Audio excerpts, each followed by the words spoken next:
So this is a definite, the dictionary definition of film. It's a work of visual art. It is used to experience, to visualize experiences, to communicate ideas, perceptions, feelings, beauty through the use of moving images. Essentially, what a film is that it's a series of moving images that bring forth some sort of a point, some sort of a visual sequence. But if you ask me, and if you ask anyone who has ever indulged in any form of filmmaking, they will also tell you that film is magic, because film is that one medium that offers you everything. It offers you entertainment, it offers you information, it offers you validation for your emotions, it offers you reflection. It can actually be interpreted in 1,000 different ways. Did you know that two particular films that are made on the same topic can actually be very, very different from each other, and that one same film can be interpreted differently in 1,000 probably different ways by different people?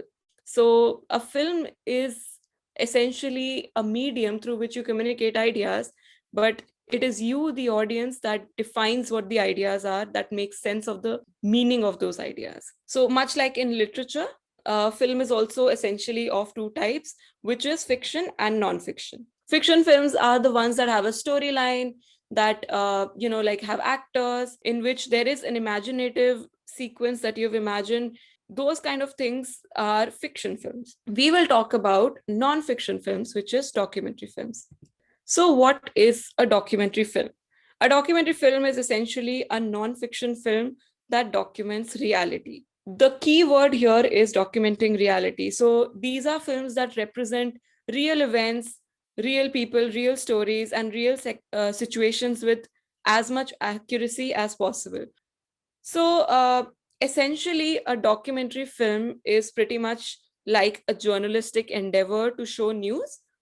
Documentaries are made to inform, to instruct, to educate, to inspire, which is pretty much how all of your news reports are also made. But why the documentary as a medium is also different, slightly different from journalism, is because it goes beyond journalism to teach us how to be human. One of the most basic instincts, when there was absolutely nothing in the world, people were still talking to each other, people were still telling stories. So storytelling is one of those aspects of human life that comes very, very, very naturally to us. We document something so that we can remember it, so that we can make those memories, so that we can tell that story of something that happened probably years ago later.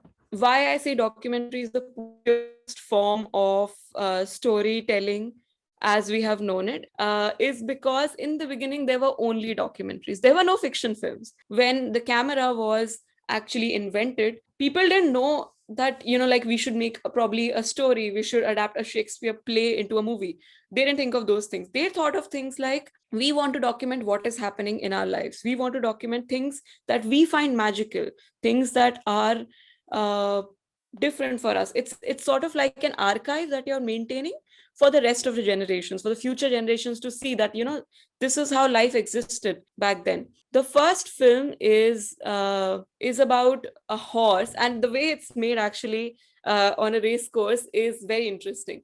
So the filmmaker, what he did is that he kept very, like, a lot of cameras at a different length across the race course. So every time the horse would go through that race course, he would trip on the wires, which would create, which would click a picture of that horse. And those pictures, when you put together, it creates an illusion of a movement, like this. So these are not actually, like, this is not actually a video footage. This is just a series of images that have been put together to give an illusion of movement. And that was the first film that was ever created. Okay, so one of these films is called Arrival of a Train. Uh, this film was made by Lumiere brothers, who were considered one of the first few filmmakers our whole the whole humanity has ever known, perhaps. And they made this film. What they used to do is very interesting. They used to make these films, they used to record these films, and they used to then screen it across Europe. But the way they would screen it is that they would get an orchestra, because film didn't have editing, they didn't have sound at that point of time. Cameras were not capable of recording sound. So what they used to do is that they would bring a whole orchestra and tell them to play some sort of music to heighten the emotion or heighten the experience of watching a film. One of the films is this. It's just people standing and looking at a train come by, trying to board that train. It's just the arrival of a train that was documented. That's one of the first films that was made. And the way it was shown is with some sort of orchestra, some sort of music in the background.